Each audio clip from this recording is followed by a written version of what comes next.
Pregnant असाल तर पुढच्या या 5 गोष्टी तुम्हाला जरूर करायच्या आहेत. पहिली आणि सगळ्यात महत्त्वाची गोष्ट म्हणजे थ्रू आउट प्रेग्नन्सीमध्ये तुम्हाला ऍक्टिव्ह राहणं हे गरजेचं आहे. प्रेग्नन्सी हा जरी नाजूक पिरियड असला तरी सुद्धा या दरम्यान जर गर्भवती ऍक्टिव्ह नसेल तर खूप सारे कॉम्प्लिकेशन्स वाढू शकतात. डायबिटीज किंवा बीपी यासारखे आजार सुद्धा होऊ शकतात.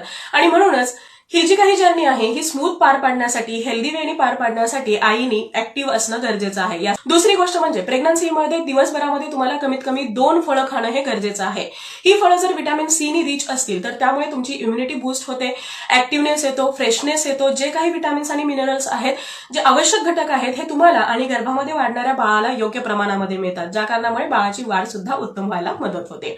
तिसरी गोष्ट म्हणजे प्रेग्नन्सीच्या दरम्यान जे काही पांढरं मीठ आहे तर त्याचं प्रमाण तुम्हाला जेवढं कमी ठेवता येईल तेवढं ठेवायचं आहे. कारण नॉर्मली प्रेग्नन्सीमध्ये बीपी रिलेटेड खूप साऱ्या समस्या उद्भवतात. त्या सर्व समस्यांपासून तुम्हाला जर आराम हवा असेल तर मिठाचं प्रमाण तुम्हाला हे कमी ठेवायचं आहे. चौथी गोष्ट म्हणजे प्रेग्नन्सीच्या दरम्यान तुम्हाला रेग्युलरली रिडिंग करणं सुद्धा गरजेचं आहे. रिडिंगमुळे गर्भवतीचा स्ट्रेस कमी होतो, जे काही मानसिक मळब आलेलं आहे हे दूर होतं, फ्रेशनेस येतो, पॉझिटिव्हिटी येते आणि ज्या कारणामुळे आई हॅपी आणि पॉझिटिव्ह फील करते. आणि अर्थातच हे तिच्यासाठी आणि तिच्या पोटामध्ये वाढणाऱ्या बाळासाठी खूप जास्त महत्वाचं असतं. आणि पाचवी आणि सगळ्यात शेवटची गोष्ट म्हणजे प्रेग्नन्सीच्या दरम्यान तुम्हाला रेग्युलरली तुमच्या आहारामध्ये नारळ पाणी किंवा खोबरं, जे ताजं खोबरं आहे तर त्याचा समावेश करणं हे गरजेचं आहे.